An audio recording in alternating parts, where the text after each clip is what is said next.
Communiqué du Conseil des ministres du mercredi 15 février 2023 au chapitre des mesures législatives et réglementaires. Sur le rapport du ministre délégué auprès du Premier ministre chargé des réformes politiques et institutionnelles, le Conseil des ministres a adopté un projet de loi portant modification de la loi numéro 2022-019 du 24 juin 2022 portant loi électorale.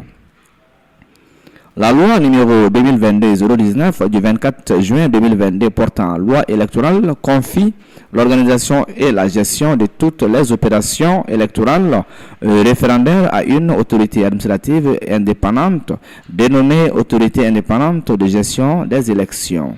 Ai-je appuyé dans la mise en œuvre de ces attributions et sur le plan technique et opérationnel par le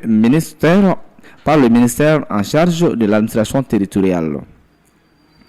La mise en œuvre du chronogramme publié pour le référendum et les élections générales, tous prévus au cours de l'année 2023, sauf l'élection du président de la République, dont le premier tour doit avoir lieu le dimanche 4 février 2024, révèle quelques contraintes relatives notamment au respect du délai de mise en place des coordinations de l'autorité indépendante de gestion des élections que la loi fixe à 6 mois avant les élections, à la volonté des plus hautes autorités d'instituer le vote par anticipation des membres des forces armées et de sécurité en vue de leur permettre d'accomplir leur mission de sécurisation du territoire les jours du scrutin, à l'organisation du vote des déplacés internes, à la nécessité de mettre à jour le fichier électoral suite aux actions d'organisation territoriale ou administrative,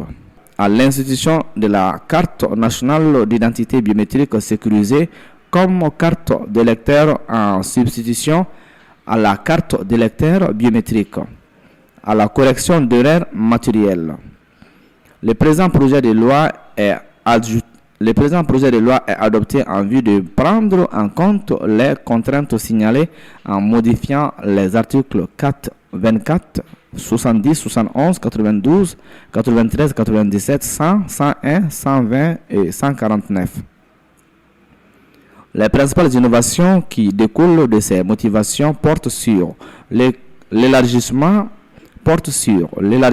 des lieux d'implantation des bureaux de vote aux garnisons militaires, l'institution du vote par anticipation des membres des forces armées et de sécurité, le remplacement de la carte d'électeur biométrique par la carte nationale d'identité biométrique, sécurisée comme l'unique document d'identification admis dans le bureau de vote. Au titre des corrections d'erreurs matérielles, l'article relatif au référendum a été modifié pour préciser que sauf cas de recours au bulletin unique, des bulletins sont mis à la disposition de l'électeur. La mention des candidats est supprimée du dit article.